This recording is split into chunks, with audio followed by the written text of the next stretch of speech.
61 हिजरी 10 मुहर्रम के दिन करबला के मैदान में जब हज़रत इमाम हुसैन का सर मुबारक तन से जुदा कर दिया गया, जब आपको शहीद कर दिया गया, तो फ़ौज यजीद ने रसूलुल्लाह की साहबजादियों को कैद कर दिया और इमाम हुसैन और उनके साथियों को बेगौरो कफन ज़मीने करबला में छोड़कर कुफा और शाम की तरफ रवाना हो गए। तो यूं रसूलुल्लाह का नवासा ज़मीने करबला में बेकफन पड़ा रहा। इतने में पूरे आसमान में अंधेरा छा गया। लोग सोचने लगे कि शायद रात हो चुकी है। आसमान में तारे आपस में टकराने लगे। कहा जाता है कि इस वक्त आसमान से खून की बारिश हुई थी, यानी हज़रत इमाम हुसैन के गम में आसमान भी खून के आंसू रो रहा था। 61 हिजरी 10 मुहर्रम की शाम को एक सफ़ेद कबूतर करबला के मैदान के ऊपर से गुजर रहा था। इसने देखा कि करबला की तपती हुई ज़मीन पर नवासा रसूल सल्लल्लाहु अलैहि वसल्लम का जिस्म मुबारक मैदान में तन्हा पड़ा है। वो कबूतर चीखता हुआ आसमान से उतरकर ज़मीन पर आ गया और दूसरे परिंदों से कहने लगा, क़यामत आ गई, इमाम हुसैन को कत्ल कर दिया गया और रसूलुल्लाह के ख़ानदान का खून ज़मीने करबला में बिखरा हुआ है। यूं कबूतर मक्तलगाह में आकर फिरने लगे और इमाम हुसैन के गम में रोने लगे, और इस सफ़ेद कबूतर ने अपने आप को हज़रत इमाम हुसैन के खून से तर कर लिया और वापस उड़ गया। फिर वो कबूतर उड़ता हुआ मदीना शरीफ जा पहुंचा और तवाफ़ के जैसे अंदाज में हजूर सल्लल्लाहु अलैहि वसल्लम के रोज़े के इर्द गिर्द चक्कर काटने लगा। इस कबूतर के पड़ों से खून के कतरे टपक रहे थे। मदीना के लोगों ने जब इस कबूतर का हाल देखा तो वो हैरान और परेशान हो गए कि आखिर ये मामला क्या है। इसके बाद जब मदीना के लोगों को हज़रत इमाम हुसैन की शहादत की खबर मिली तो उन लोगों को समझ आ गया कि सबसे पहले ज़ाहरी तौर पर हज़रत इमाम हुसैन की शहादत की खबर सरगाह रसूल पर पहुंचाने के लिए ये सफ़ेद कबूतर हाजिर हुआ है। इसलिए बुज़ुर्गों ने इरशाद फरमाया है कि इस दुनिया में जो सफ़ेद रंग का कबूतर है वो इसी कबूतर की नस्ल से है। इसी वजह से अल्लाह ने इस सफ़ेद कबूतरों में इतनी शफा और बरकत रखी है। दोस्तों, तारीख़ में लिखा है कि मदीना के बाहर एक गांव में सयाम नाम का एक यहूदी था, जिसकी एक लड़की थी जो ज़ाहरी शक्लो सूरत में बहुत खूबसूरत और अच्छी थी, मगर इसको अचानक कोर का मर्ज हो गया, जिससे इसके दोनों हाथ और पाँव और आँखों ने काम करना बंद कर दिया। वो नबीना हो गई। इस लड़की की हालत देखकर इसके मोहल्ले और पड़ोस के लोग इस लड़की को शदीद नफ़रत की निगाहों से देखने लगे कि ये मर्ज इस लड़की से हमें भी ना लग जाए। जब इस यहूदी ने देखा कि सब लोग इसकी बेटी को नफ़रत की निगाह से देखते हैं, तो वो यहूदी तंग आकर अपनी इस बेटी को लेकर अपने गांव से निकल गया और दूर जाकर एक बाग में रहने लगा। अब वो यहूदी दिन भर शहर में काम करता और शाम को इस बाग में अपनी लड़की के पास आ जाता। एक दिन इत्तेफाक से ऐसा हुआ कि वो यहूदी अपने काम में इतना मसरूफ़ हो गया कि वो शाम को इस बाग में अपनी लड़की के पास ना आ सका।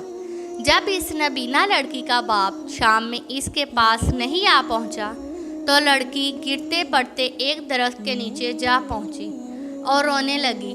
इस लड़की ने इस दरख्त के नीचे अब पूरी रात गुजार दी। जब सुबह हुई, लड़की ने महसूस किया कि इसके करीब ही एक दूसरे दरख्त के ऊपर परिंदे की चीख भरी आवाज़ आ रही है। इस आवाज़ में इतना ज़्यादा दर्द था कि वो लड़की अपने आप को रोक नहीं पाई और घसीटते पड़ते इस दूसरे दरख्त के पास पहुंच गई। हालांकि वो लड़की देख नहीं सकती थी, लेकिन फिर भी सर ऊपर करके इस रंगत की तरफ देखने की कोशिश कर रही थी کہ اتنی دیر میں کچھ کبوتر کے پر سے خون کا ایک قطرہ اس لڑکی کی دائیں آنکھ میں جا گرا۔ اس خون کا گرنا تھا کہ امام حسین کے خون کی برکت کی وجہ سے اس لڑکی کی آنکھ صحیح ہو گئی، اس میں روشنی آ گئی۔ وہ لڑکی اس آنکھ سے دیکھنے لگی، پھر خون کا ایک قطرہ اس کی بائیں آنکھ میں گر گیا۔ خون کی برکت سے اس کی دوسری آنکھ بھی روشن ہو گئی۔ یہ دیکھ کر وہ لڑکی بہت حیران ہوئی اور اس درخت کے اوپر دیکھنے لگی۔ اس نے دیکھا کہ خون میں تر ہوا ایک سفید کبوتر بیٹھا ہے اور وہ لڑکی اس کو دیکھ رہی تھی۔ اتنے میں خون کے کچھ اور قطرے اس کے جسم پر گر گئے۔ امام حسین کی وجہ سے اس لڑکی کی تمام بیماریاں ختم ہو گئی۔ اب وہ لڑکی اس طرح سے ہو گئی جیسے کہ اس کو کبھی کوئی مرض تھا ہی نہیں۔ اس کے بعد وہ لڑکی خوشی خوشی اٹھی اور اپنے باپ کی تلاش میں نکل گئی۔ ابھی لڑکی اس باغ سے باہر نکل رہی تھی کہ اتنے میں وہ یہودی سامنے آتا ہوا دکھائی دیا۔ یہودی اس لڑکی کے پاس آ گیا مگر وہ اپنی اس بیٹی کو پہچان نہ سکا۔ اس لڑکی کو اجنبی سمجھ کر پوچھنے لگا کہ لڑکی تو کون ہے اور اس باغ میں کیا کر رہی ہے؟ میں تو اپنی ایک بیٹی کو اس باغ میں چھوڑ کر گیا تھا۔ میری بیٹی کہاں گئی؟ کیونکہ اس باغ میں جس جگہ میں اس کو چھوڑ کر گیا تھا وہاں پر موجود نہیں ہے۔ لڑکی یہ سن کر خوشی سے رونے لگی اور کہنے لگی کہ بابا، کیا آپ نے مجھے نہیں پہچانا؟ میں وہی آپ کی بیٹی ہوں جس کو آپ اس باغ میں چھوڑ کر گئے تھے۔ یہودی یہ سن کر بہت حیران ہوا اور اس کو اس کی بات پر اتنی خوشی ہوئی کہ اس کی آنکھوں سے خوشی کے آنسو ٹپکنے لگے، اور اس یہودی باپ نے اپنی بیٹی سے کہا کہ تمہاری یہ بیماری کیسے ٹھیک ہو گئی؟ تمہیں دکھنا کیسے شروع ہو گیا؟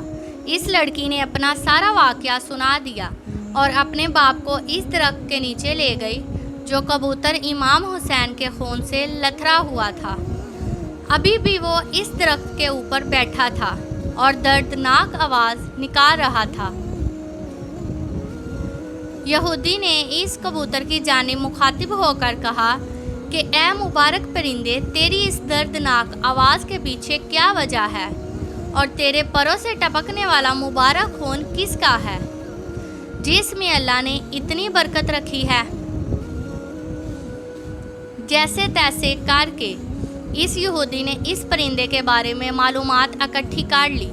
جب اس یہودی کو پتہ چلا کہ یہ جو کبوتر کے اوپر خون لگا ہوا ہے یہ امام حسین کا ہے اور اسی خون کے ذریعے سے میری بیٹی ٹھیک ہوئی ہے، اس کو دکھنا شروع ہو گیا ہے، تو وہ کہنے لگا کہ اگر حضرت امام حسین کے نانا حق پر نہ ہوتے، اگر نواسہ رسول حق پر نہ ہوتے تو آپ کے خون کے قطروں میں ایسی خیر و برکت کا ظہور پیدا نہ ہوتا اور میری یہ اپاہج لڑکی کو شفا نہ ملتی۔